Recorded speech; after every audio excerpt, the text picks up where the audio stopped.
وين ربي بوحدات وذا تغنيني إساقا ودود عن تشيقة لا وذاقيني إساقا وحودون يبا عيدي لواستيني بسم الله الرحمن الرحيم. الحمد لله رب العالمين، والصلاة والسلام على نبينا محمد وعلى آله وصحبه وسلم أجمعين. وحان ولي ودنا تحانيه يا عشردي هردعا وها عشرة إيمان دونا مقعيد إلهي سبحانه وتعالى آنوغا هالديني.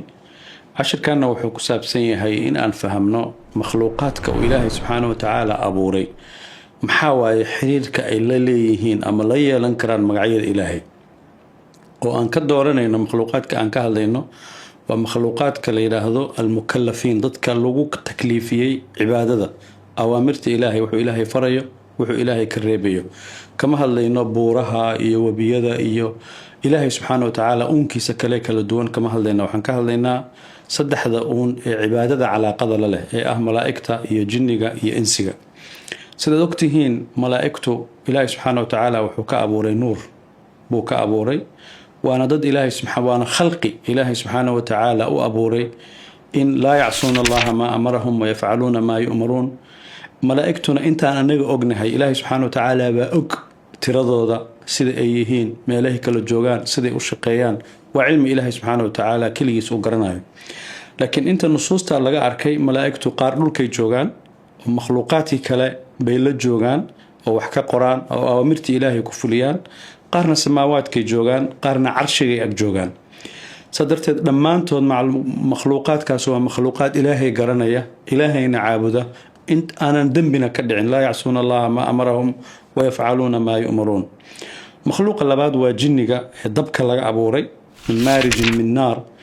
واحد دب لغا أبورينا سيدو دب دقناشا ما يالان كران واحد بودبودا يوم بيمر البنوقنيان لكن أيونا ومكلفين. مخلوق صدحاد وبن آدم كأنه أن كمنهاي وأنا مد كان ربنا إن كهذرنا سيدا ويا سامينت أي كل هذا هاي أم حرير نوعي أبا كدحية إنسجا هي مقعيد إلهي إنسجا مركا أن كهذرنا وإنسجا إلهي سبحانه وتعالى بن آدم كإلهي وأبوري وأفر نوع كل دون وأبوري مركي كواد نبي آدم إلهي سبحانه وتعالى وحو كأبوري ومخلوق ما شو كسب الله ذي بشر كأها روبا لغا أبوري وعراء حاو أو كحكتين فيرتي نبي آدم بالغا أبوري نبي الله عيسانا إلهي سبحانه وتعالى وحو كأبوري هو يديس بوكو محانكو هذا مريم بوكسو دحبحي أسوأ أبلا بونا دشي خلقك انتي سكالي أو وقوه الرئي نبي محمد عليه الصلاة والسلام أو وقوه فضل بدن وحا كيمادين قور نين يناق كسادرتيت كدا شي قور كاسبا المهاس إلهي سبحانه وتعالى كدا حبوري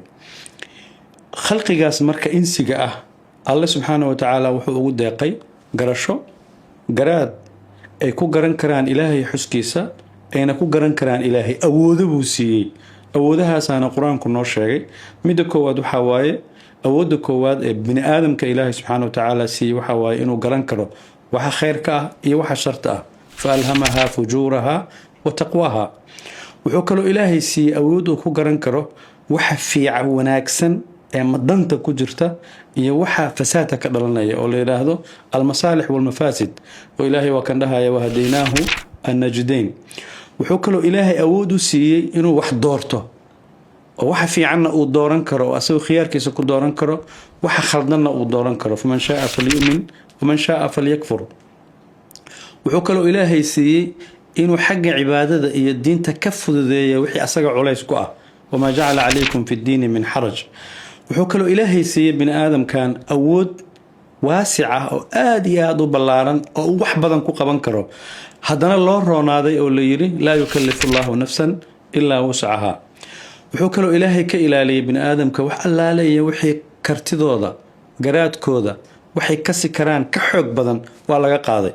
waana Ilaahayna waa laga magan galaa waxa la yiri wala tuhammilna ma la taqata lana bi Ilaahay waxaan kareynaa dul saarin sadarteed واتن ay ku dhamaanayso in Ilaahay subhanahu wa ta'ala diintiisa uu fududeeyay wax kasta oo fududna u keenay yuriidu Allahu bikum al-yusra wala yuriidu bikum al-usra sida darteed makhluuqan la yiraahdo bini aadamka saameyn aad u xoog badan buu ku leeyahay magacyada ilaahay inkastoo saameyntaas ay kala duwanaanayso oo midda malaa'igta iyo jinniga iyo tanisiga ay kala duwanaanayso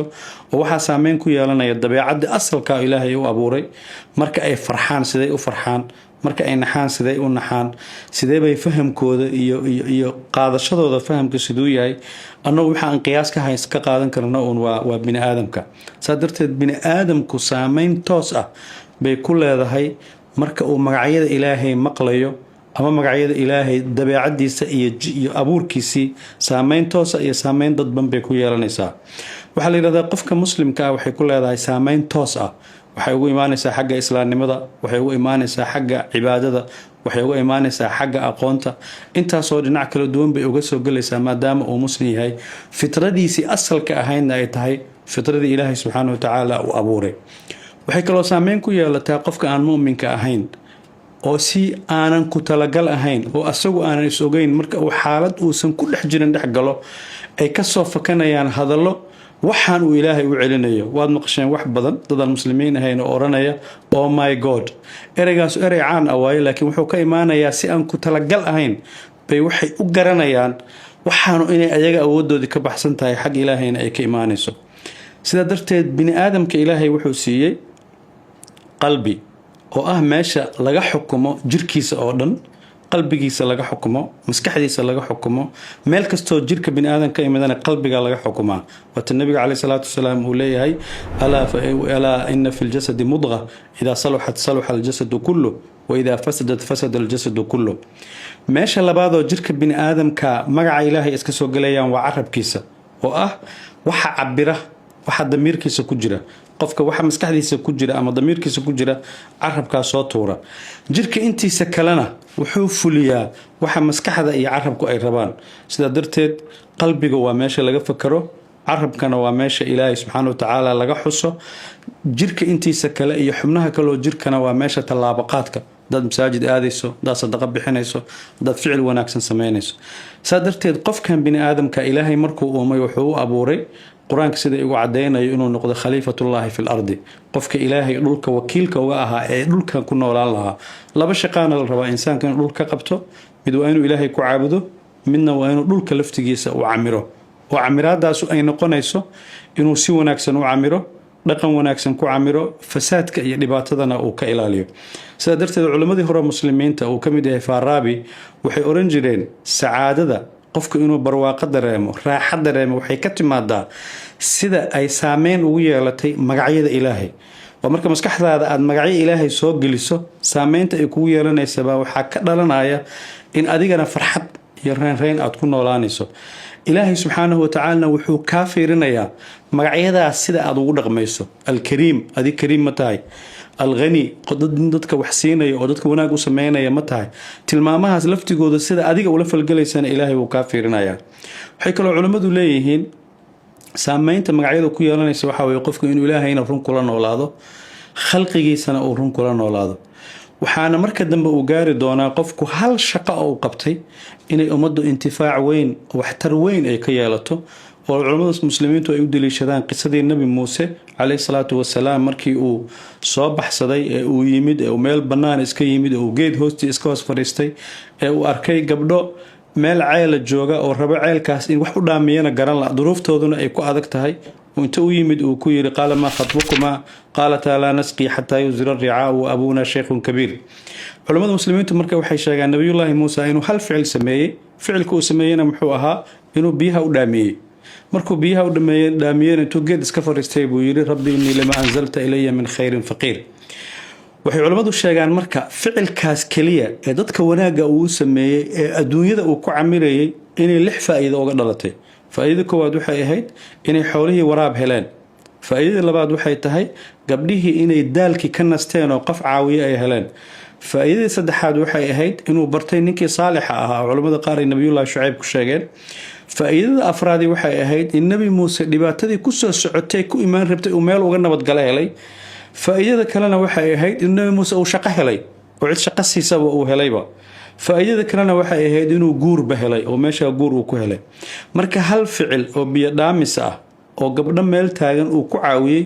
baa nabi muuse calayhi salaam wuxuu ka helay intaasoo faa'iido ah oo ay ka mid tahay inuu guur helay, inuu shaqo helay, inuu nabad galay, inta hadda aan soo sheegnay ah. sidaa darteed qofka bini aadamka marka aad caawiso faa'iidada ka dhalan karta waxaa laga yaabaa inay adiga kugu soo noqoto. asalkeedana waxay ka timid inaad ummadda qof wax taraya aad noqoto oo ay saameyn kugu yeelato. sidaa darteed waxay culimmadu yidhaahdaan ilaahay subxaanahu wa tacaala afar shay buu ku xiray. haddii adiga aad ballamaha ku fiican tahay, ilaahay subxaanahu wa tacaala ballamuhu kuu qaaday wuu kuu fulinayaa, wuuna kugu dhiirigelinayaa. wa awfuu bicahdii uufi bicahdikum. haddii aad tahay nin dadka wax u fududeeya oo dadka caawiya oo cariiriga ka ilaaliya oo meeshii la isugu yimaado iyo duruuftii la isugu yimaadaba albaabada u fura, adigana ilaahay waa kuu furayaa. fafsaxuu yafsax illaahu lakum. haddii aad tahay qof jacayl ku nool oo wax walbaba jacayl ku sameynaya oo diinta jecel, adigana ilaahay jacaylkiisaad helaysaa. in kuntum tuxibuuna allaha fattabicuunii yuxbibkum allah. haddaad jeceshahay in lagu sheego oo magacaaga meel kasta gaaro, adigana waxaa lagaa rabaa khaaliqii ku abuuray inaad sheegto fadkuruunii adkurkum. saa darteed magacyada ilaahay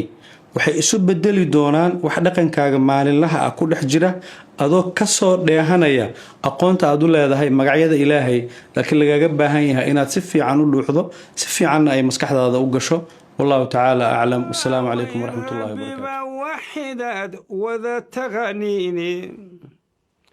isaga waduudaan tashiga lala wadaagayne, isagan wuxuu doonayaba cidi la waastayne.